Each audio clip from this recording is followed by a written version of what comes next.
Hello guys, welcome back to CBox Tutorial Channel, and this is another topic for our Chapter 1 ng Structural Theory 1, which is yung tributary loadings. But before we start to discuss this topic, don't forget to subscribe and hit the bell icon for notifications and updates on our YouTube channel. Actually, ang next topic dapat ng live loads is yung different types of loadings pa, such as wind loads and moving loads. Ayan. Kaso kasi, nung nag-example kami sa mga student namin, yung tributary loadings kasi is malapit, or yung mga problem dito is application ng dead load and live load. So nagpasya kami na dito sa CBox Tutorial Channel, isunod namin siya from dead loads and live loads para syempre mas nakaka-relate yung mga student. Then after natin dito sa topic na tributary loadings, doon naman natin i-discuss yung wind loadings or kung paano mag-compute ng wind loadings na i-apply natin sa ating building. So dito muna tayo sa ating tributary loading. So introduction, when flat surfaces such as walls, floors, or roofs are supported by a structural frame, it is necessary to determine how the load on these surfaces is transmitted to the various structural elements used for their support. Yan. Kasi diba, nung dati kasi yung mga video namin, bastang application lang tayo ng mga loads, tapos kinukuha na natin yung mga reaction, yung mga internal loading sa ating structural member. Na hindi man lang namin lubusang na-discuss or na-explain kung paano nga ba talaga nagta-transfer yung mga loadings natin sa ating structure dun sa iba't ibang structural member. So dito natin siya pag-aaralan. So we have two types of system kung paano yung loadings natin is na-distribute dun sa ating mga structural member. Is yung first system natin is yung tinatawag na one-way system. So, a slab or deck that is supported such that it delivers its load to the supporting members in one direction only is often referred to as one-way slab. For example, ito yung ating slab. Ayan. Then, meron tayo itong members. Member EF, then CD. Pakita natin yung CD dito. Ayan. Ito yung CD. Ito yung ating EF. Tapos, ito naman yung ating AB. So, yung mga members na to, which is tinatawag natin na beam, yung beam natin na EF, CD, and AB is binubuhat yung slab. Ngayon, one direction lamang daw yung pagpapasa ng ating loading. So, paano kaya yun? So, diba, doon sa ating live loads, tinuro natin yung tinatawag na tributary area. So, tigkalahati. Kakalahatiin natin yung para sa area ng EFCD. Then, kakalahatiin rin natin yung area para sa CADB. So, ito yung tributary area natin ngayon. At nasa ang direction siya? Nandun siya sa longitudinal axis or direction. Kasi we have two direction here. Yung direction natin dito, which is nasa tigkalahati, no? So, 1.5, 1.5. So, 0.75 plus 0.75 is also 1.5 feet. Then, yung ating longer direction is 3 meters. Actually, kapag one-way system at nag-design tayo sa STAAD, merong itatanong dun kapag one-way direction or one-way distribution, ang sabihin dun is parang automatic na yung STAAD na ang mag-detect kung sino yung longer dimension doon sa ating slab para siya na yung mag-distribute or siya na yung bahala na pumili ng longer direction, tapos so dun na i-assign ng ating STAAD kung saan yung direction ng distribution ng ating loadings dun sa ating one-way system. So, saan siya na-distribute? Dun sa ating longer dimension. Dito, sa 3 meters. Okay? So, para dito sa ating CD, ang binubuhat niya is yung tigkalahati ng area ng ECDF at area ng CADB. So, para naman sa EF, ito siya. Yan. And then, para naman sa beam AB, ito yung kanyang dadalhin na area. And then, ang distribution natin ngayon is pag ganito. Ito, papunta rito. Papunta sa CD, ayan. Yung area na to. Then ito, papunta kay CD. Tapos, ito naman, papunta kay, oops, di nakikita. Papunta kay AB. Ito naman, papunta kay EF. Siyempre, kung magdi-design tayo, mas maganda na pare-parehas yung design natin or section para sa tatlong beam na to. Hindi ba? Kasi, kung napapansin nyo, mas mabigat yung dinadala ng CD natin compared to EF and AB. So, para sa uniformity ng ating design, mas maganda na i-design natin yung CD based on our distributed load sa green. Tapos, yung design natin para sa CD or yung section na mapipili natin para kay CD is yung section rin na ibibigay natin para kay EF and AB para merong uniformity or parang typical design na lamang yung tatlong beam. Pero, kung medyo OC tayo, di ba? Medyo OC tayo, pwede natin i-design ng EF and AB based lamang dito sa loadings na to. Pwede rin yun. Okay? So, ngayon, paano yung ano yan? Yung ating drawing. So, let's say, pin-supported yung ating CD. So, drawing natin yung ating CD. Pin-support, or simply supported pala, sorry. Yan. Pero kung tutusin, kung mapapansin nyo kasi, nakapatong lang talaga yung tatlong beam natin. Diba? Pero syempre, hindi natin nahayaan kasi na basta lang, or wala ditong ano, diba? Nakaalalay. So, kaya, inisip ko na lang siguro na simply supported yung ating CD. O yung tatlong beam na yan.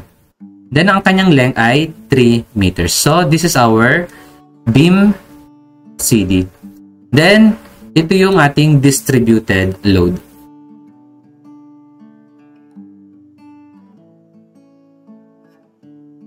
Yan siya. So, syempre, dito, area yan. Diba? Kaya yung ating loadings dito ay naka pounds per feet squared or kaya kung kilonewton man at meter ang gagamitin, that is kilonewton per meter squared. So, yung area natin dito, or sorry, yung ating loadings dito ngayon is hindi na per area. So, dapat ito niyan is in kilonewton per meter. So, ang tanong, ano ang i-multiply natin dito para maging kilonewton per meter siya? So, syempre, ang distribution natin papunta rito sa CD, hindi ba? At i-distribute natin siya para dun sa ating 3 meters. So, kung area natin, or kaya, yung ating loadings na weight is nakadistribute sa kanyang width and sa kanyang length. Ayan. At kailangan ito siya ma-convert into kilonewton per meter. Kailangan yung multiply nito ng width para yung ating weight ay nakadistribute sa kanyang length na 3 meters. Hindi ba?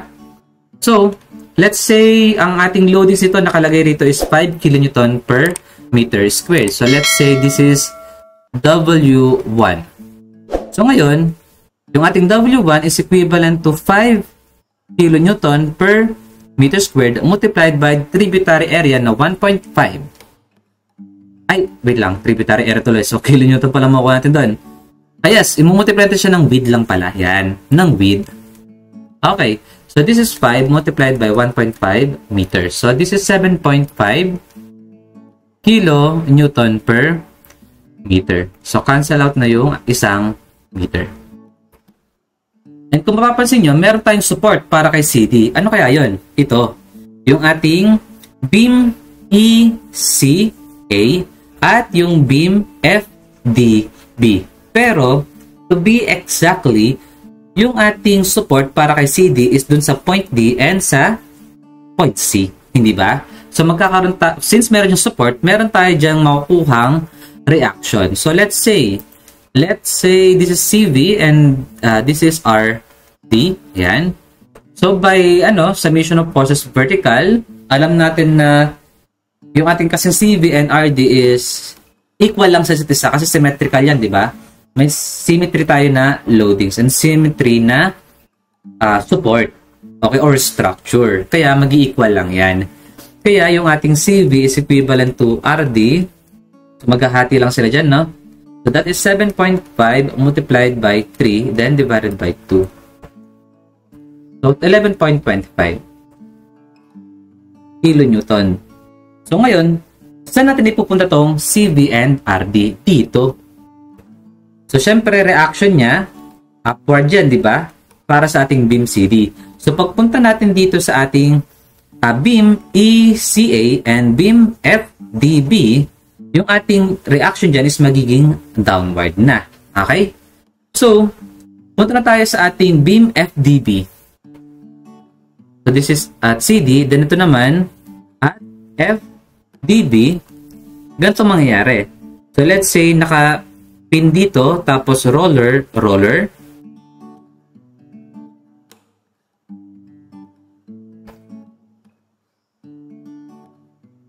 Ayan. Ay, sorry. Hindi pala roller yan. Ayan. Ganyan pala siya. So yung support natin dito is nasa F at nasa B. Kasi wala naman nakasuporta dito sa beam natin para sa point D. And then, ang naka-apply na load ngayon dyan is yung reaction natin sa CV. Tapos, yung reaction natin... sorry. Sana pala tayo ng FDB. Okay, ang mapapasa natin dito na reaction is yung reaction natin sa CD, which is yung RD. So, ngayon, kapag sinolve natin yung ating reaction para sa ating beam EF, ang mapapasa natin para sa FDB is yung reaction natin sa point F. So, let's say RF. Tapos, yung another reaction para sa beam AB. So, ito yung kanyang reaction. So, this is our RB. And then, makukuha na naman tayo ng panibagong reaction. Let's say F. And then, this is our RB. So, saan naman natin ipapasa to? Itong ating F at yung ating RB is galing naman dun sa ating applied loadings na RF, RD, and RB. And, ulitin ko lang, saan siya galing? Dun sa ating beam CD, beam EF, and beam AB. So, itong dalawang reaction na to na F and RB, ipapasa naman natin papunta dun sa column. So, this is upward, so magiging downward ngayon dito niyan. So, this is our F, and this is our RB. Tapos ito yung ating E, galing naman dun sa ating beam ECA. Okay? Then, ito naman yung para sa RA. Yan. Papasa niya doon sa apat na poste. Ganon ang ating one-way system. O, diba? Madali lang siya. So, for some floor system, the beams and the girders are connected to the columns at the same elevation. So, nasan yun? Kasi dito, ang tawag rito sa ating EF, CD, and AB ay beams. Samantalang yung ating FDB at yung ating ECA, since sila yung beam na nagdadala ng another beam, ang tawag sa kanila ay girders. Yan, girder beam yan. Tapos yung tatlong beam na to, ang tawag sa kanya, or sa kanila, o yung tatlong beam na yan, ang tawag sa kanila is beam. Para hindi kayo masyadong nalilito. Kasi dito, ginamitan tayo ng term na beam and girder. So, nasan kaya sila? So, para mas madali ninyo ma-distinguish yung girder and beam pagdating sa actual construction, yung girder, malalaking beam. Yung beam naman is maliliit. So, kung napapansin nyo rito, yung maliliit na to, yan, yung maliliit na element na to, is sila tinatawag natin na beam. Tapos, yung malaki na to, tapos ito, sila yung girder beam. Tapos, ang sabi niya, meron daw instances na kung saan yung ating girder at yung ating beam ay magkapantay. Kasi dito, hindi sila magkapantay, di ba? Ayun, sinasalo ng ating FDB or girder FDB saka girder ECA yung ating beam EF, CD, and AB. Kaya dito, magkapantay. So, paano kaya yan? Kapag drawing natin siya sa elevation, ito yung ating girder. Tapos, ito yung beam natin. Yan siya. Then, andito yung slab.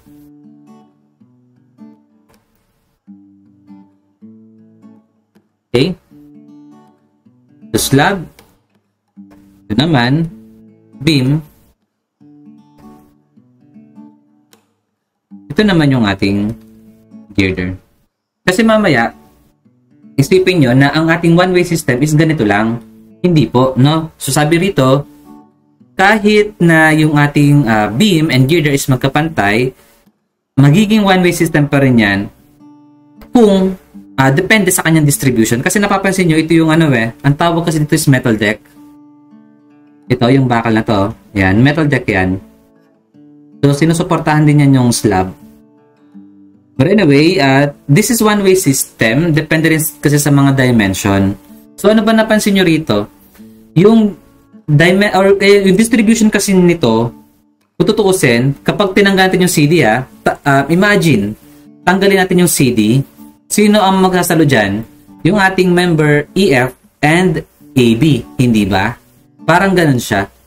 So, medyo mahihirapan yung EF and AB. So, ang gawin natin, lagyan natin ng another beam dito, na beam CD, para matulungan yung ating AB and EF, na imbis na tig-kalahati sila, parang ganyan, no? Di ba? Tig-kalahati sila na dadalhin, nagadag tayo ng ating member sa gitna para matulungan yung ating member AB and EF. Pero, meron tayong checking dyan.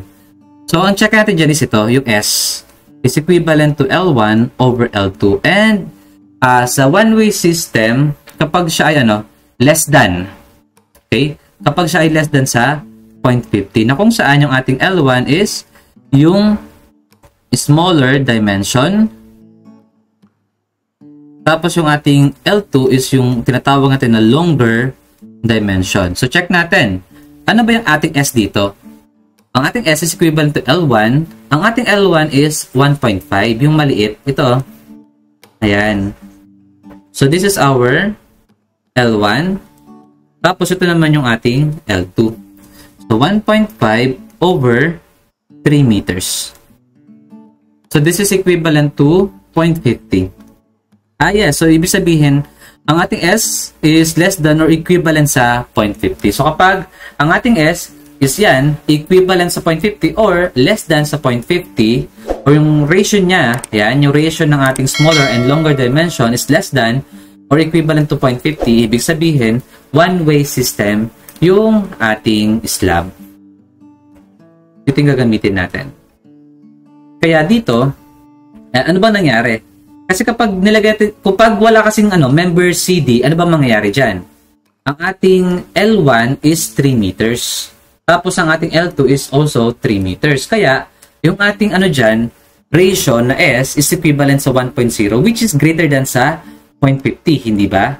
So, kapag ganun, kapag yung ating S is greater than sa 0.50, magiging na siyang two-way system at hindi na siya one-way system. So, ganito yung ating one-way system. Ang tanong naman is, paano yung ating two-way system? Ayan.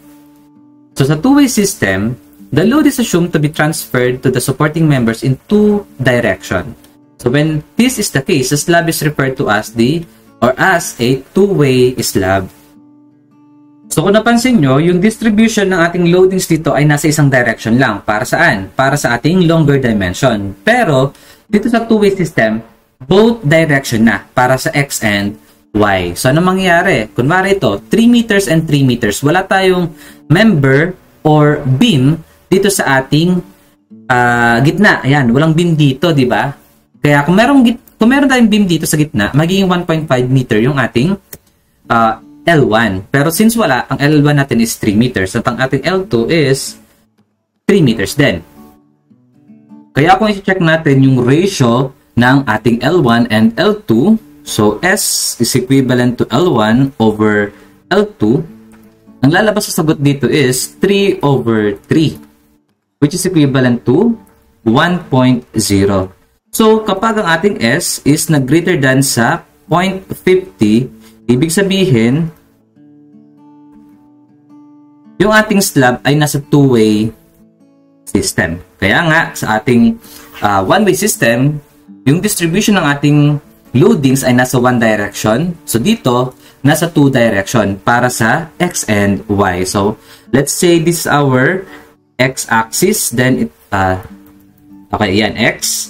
Then, ito naman yung ating Y-axis. Parang baliktad, okay? So, siguro ito yung ating Y. So, Y. Then, ito yung ating X-axis. So, paghahatian niya ng, apat na member. So we have BIM, CD, CA, AB, and DB. So mangyayari na distribution dyan ay pag ganito.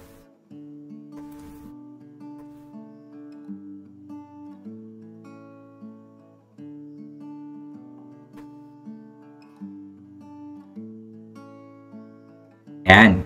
So, dito, yung angle natin ay equivalent sa 45 degrees. Ibig sabihin, kukuha lamang tayo ng 45 degrees dito na angle, then, idiretso na natin yung line dito, yun ang paghahati or pagdidistribute sa ating two-way slab.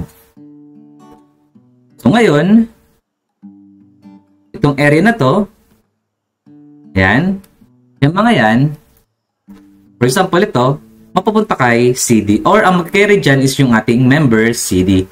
Ito namang area na to, mapupunta kay AB. Tapos,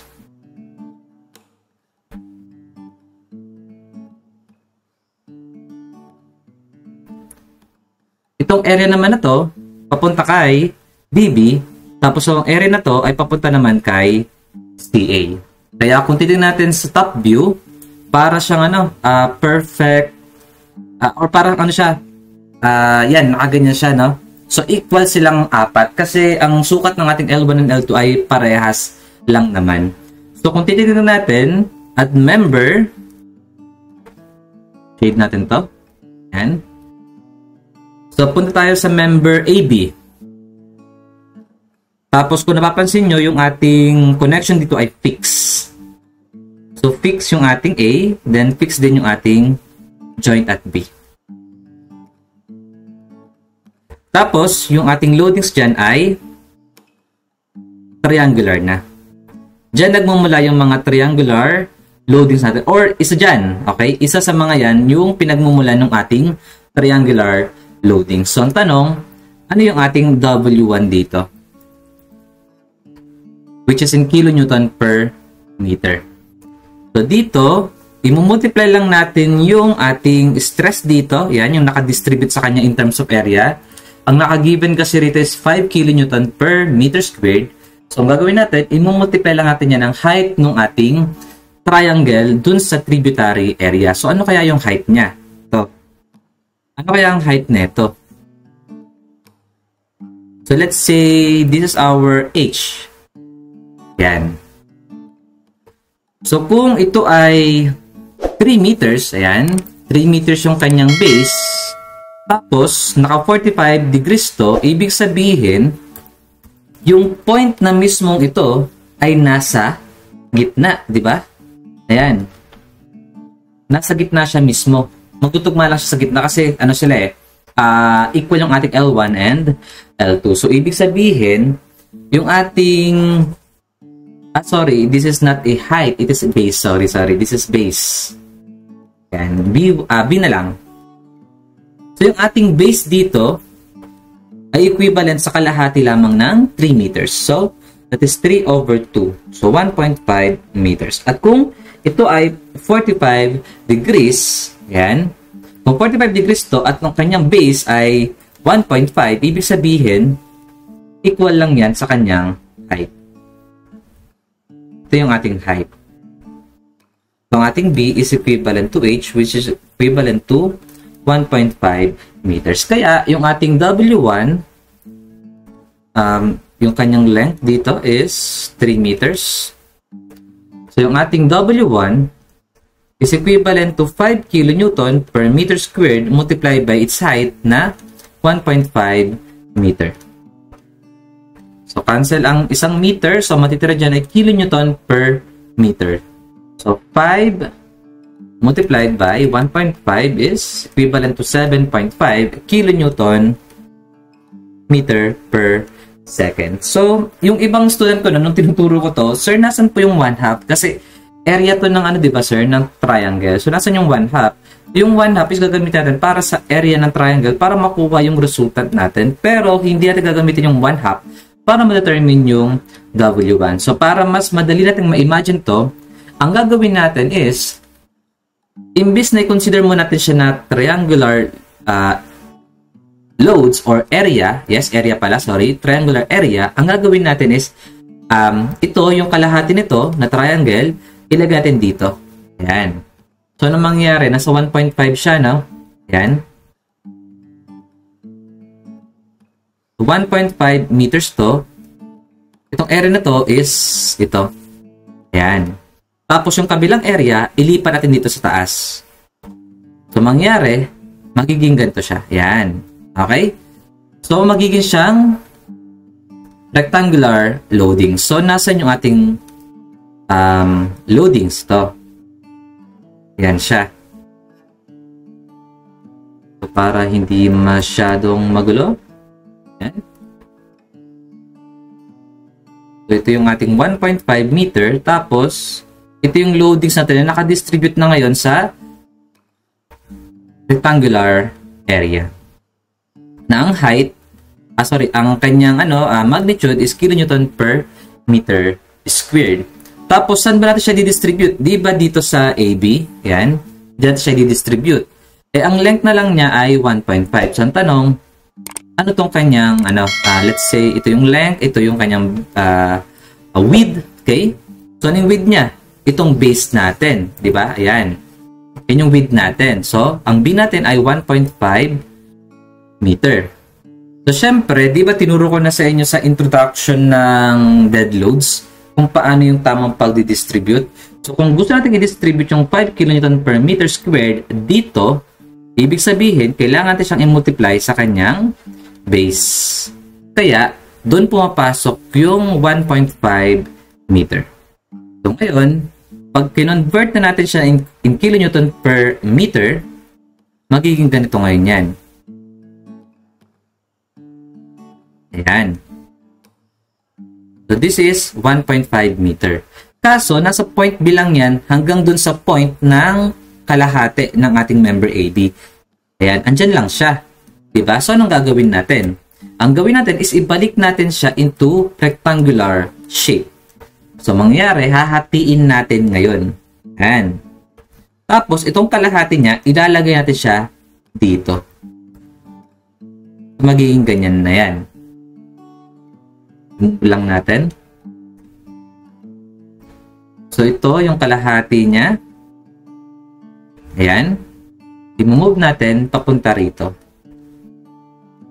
So, ano mangyari? Triangular load na yan. And this is another 1.5 meters. Tapos, ito na yung ating point A. Tapos, ito na siya. Triangular load. Kaya huwag kayo magkataka kung bakit siya triangular load at kung bakit hindi natin siya kailangan i-multiply ng 1/2. Okay? Ito yung reason. Okay? So, para lang siya sa height. I-multiply natin yung ating magnitude or yung ating loadings into height. Para maging kilonewton per meter na siya. So, sir, lagi po bang ganito na 1.5, 1.5 or lagi silang equal? Hindi. No? Nakakataon lang yan. Kasi ito, ang ating L1 and L2 ay equivalent sa isa't isa. Paano kung ang ating L1 at L2 ay hindi equal sa isa't isa? Kagaya nito. Ano kaya mangyayari? So, ang ating S dito is equivalent to, ang ating L1 is 3. Siyempre, siya yung pinakamaliit. So, 3 meters. Then, ang ating L2 is yung mas mahaba, 4.5 meters. So, ano kayang lilito na sagot dito? So, 3 over 4.5 is equivalent to 0.666. Yan. So, 0.67. So, this is greater than sa 0.50. So, ibig sabihin, two-way slab siya. And kaya nga na sinabi ko kanina, ang gagawin lang natin ay kukuha ng 45-degree angle dito, tapos straight natin yung distribution. So, this is equivalent to 45 degrees. Extend natin hanggang sa magtagpo yung kada point natin or yung line natin na pinagmulan nung sa 45 degrees. So, yun yung connection nila or intersection. Yan. Magmi-meet sila dyan. Tapos, dediretso na lamang yan dito. Hindi naman kasi pwedeng dediretso yung paganto. Hindi, diba? So, hanggang dyan lang. Mag-i-stop lang yung ating distribution dyan. Yan. So, ngayon, meron na tayong dalawang type of area. Kasi kanina, pare-parehas na triangular. Ito naman, dalawa. Isang triangular load, tapos isang tigdalawa pala, sorry. Tigdalawang triangular load and tigdalawang trapezoidal load. So ito para sa ating member BD.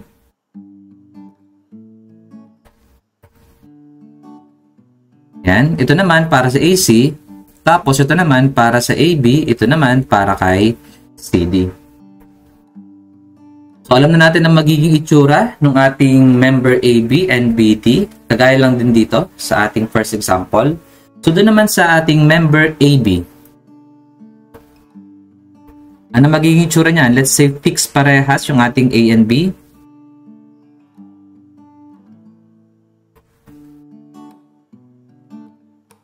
Yan.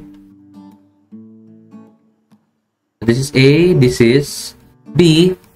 Tapos, kung ito ay 45 degrees, tapos ang overall length nito ay 3 meters, ibig sabihin, makakalahati lang natin siya.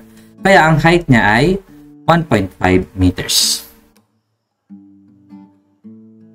Tapos, yung mapupunta na loading sa ating AB ay trapezoidal. Tapos, kunin natin yung mga dimension. So, this is 1.5 meter, 1.5 meter, and this is, kung 4.5 to, minus 1.5, minus 1.5, ang matitira sa atin ay another 1.5 meter. Ang tanong, ano yung ating W? Let's say W2 na. Yan. So, ganun pa rin. I-multiply din natin yung ating loading sa height. So, ang ating W2 is equivalent to, let's say, 5 kN per meter. 5 kN per meter squared. Ano ang height ng ating trapezoidal area? Ang height natin ay, kung 1.5 to, 3 meters to, ibig sabihin, ang height niya ay 1.5. Yan. So, multiply natin ito ng 1.5 meters. Kaya, ang ating W2 is equivalent to 7.5 kN per meter. So, ganyan lang kasimple. Okay? So, yung load path. So, the various elements that make up a structure should be designed in such a way that they transmit the primary loading or load acting on the structure to its foundation in the most efficient way possible. So, kagaya lang din yun ng concept na tinuro ko dito sa one-way system, kung paano yung pag-transfer ng loadings. Kagaya nito, from a uniformly distributed load, kinuha natin ang reaction sa C and D, tapos yung mga reaction natin dyan, ipinasa natin papunta sa ating girder beam. Ayan. Para sa F, yan yung ating beam FB. Ito yung mga reaction. Tapos yung reaction natin dito, magkakos ng another reaction para sa support natin sa F and B. Tapos yung reaction natin para sa support F and B, ipapasa naman papunta sa column. Yun yung load path. Kagaya nito. Ito yung ating slab. Ayan. Tapos ito yung floor loading natin. So yung floor loading natin, ipapasa natin depende kung anong type of system ang meron sa ating slab. It's either one-way system or two-way system. At tapos, yung loadings na yun ay i-carry ng ating mga members. So, meron tayong girder dito, tapos meron tayong floor beam or joist. Ayan. Tapos, kung napapansin nyo yung arrow, kumara ito, papunta rito yung pagpasa niya. Ayan. Ipapasa niya papunta kay girder. Tapos from the girder, ipapasa niya yan papunta dito sa column. Yan. Pag ganyan ang load path. Tapos from the column, yan. Sir, bakit po ito bumalik papunta rito? Hindi po ba siya papunta rito? Hindi siya kasi wala namang sumasalo rito. Ayun, walang sumasalo. Pero kung meron dyang poste, ang mangyari, distribution dyan, tigkalahati. So ito, papunta rito. Ayan. Tapos ito, papunta rito. Ayan. Pababa dito, papunta sa kanyang footing. Kaso wala naman. Kaya mangyayari, yung overall effect ng mga nandito ay mapupunta lamang dito sa point na to, tapos papunta na nun sa ating girder hanggang sa column. Yan. Ganun ang ating load path. Kaya, ito yung kagandahan na sinama namin yung topic na tributary loadings under dito sa Theory 1 kasi nga, hindi nga talaga siya pang RC and pang steel design. Pang Theory 1 talaga siya para mas ma-appreciate ng mga bata kung paano nag-transfer, no? or nadidistribute ng floor loadings dun sa slab to beams then to column. Actually, magagamit nyo rin talaga to pag pumunta na kayo ng building design. So this is the introduction for our topic na tributary loadings under Chapter 1 ng Structural Theory 1. And if you enjoyed and learned from this video tutorial, don't forget to subscribe and hit the bell icon for notifications and updates on our YouTube channel. So thank you for watching. God bless everyone. Bye-bye.